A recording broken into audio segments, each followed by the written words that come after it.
Good afternoon! Tapos na pala akong nag-take out ng food namin. I mean, nag-order na ako, babalikan ko lang mamaya. Sa ngayon, ay nandito ako sa grocery store kasi may konti akong bibilhin para kay Lola at saka sa gagawing soup ni Lola. Tara, samahan niyo ako.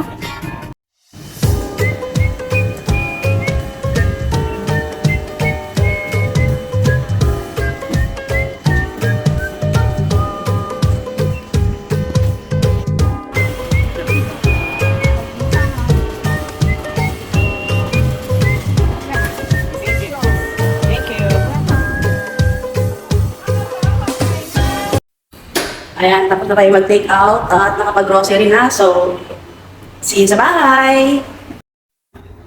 Here's our lunch for today. Japanese beef bowl with Java fish. Yan yung lunch namin for today ni Lola. At ayun ang dalawa. Pinapainom ni Lolo ng gamot. At antok na antok pa yung isa.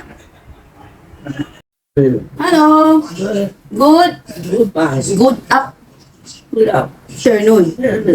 Eat! Say fun! Narinig niyo yung boses niya? Parang meron na namang halak. Grabe kayo talaga ang init dito. Uy, grabe. Si Lolo din. Parang may plema sa loob.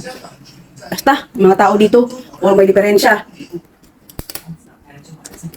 Minsan nakakainis na. Tapos pag nagkasakit pa naman sila, tatanungin bakit. Ako talaga tatanungin bakit. Ayan, kain na tayo. Beef bowl ang lunch namin. And nasa Japanese restaurant, o Japanese chain restaurant ako nag-order. So, ayan. Hi! Dito. Dito. Ayan. Hi. Hello. Hi. I am Viking.